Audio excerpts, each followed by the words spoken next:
In Chicago, NATO has backed a plan to return combat leadership across all of Afghanistan to local forces by the middle of next year. Speaking at the summit, Prime Minister Julia Gillard appealed for other countries to pay their share to support the transition plan. But as Craig McMurtry reports, differences remain. A snatched conversation that Julia Gillard called a catch-up between mates was the closest she came to the US president this trip.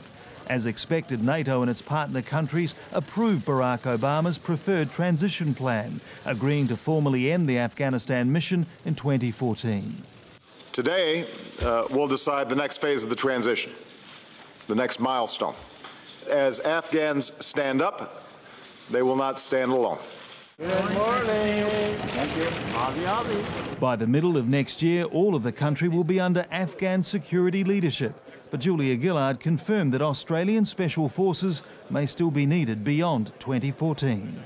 I advised today's summit of Australia's willingness to consider such a contribution under the right mandate.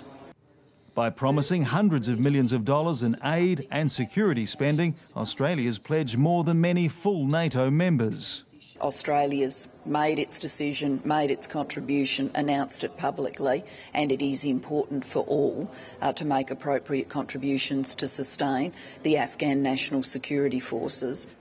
We fully acknowledge that Australia has contributed in a very significant way. Julia Gillard told the summit leaders that international troops had sacrificed too much to fail now by not supporting Afghan security forces. And Barack Obama argues they'll never be ready if they don't start taking responsibility. I don't think that there's ever going to be an optimal point where we say this is all done, this is perfect, this is just the way we wanted it.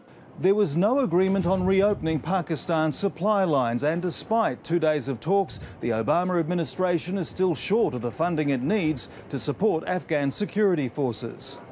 The US president got the transition plan he was looking for, but its success is far from assured. Craig McMurtry, ABC News, Chicago.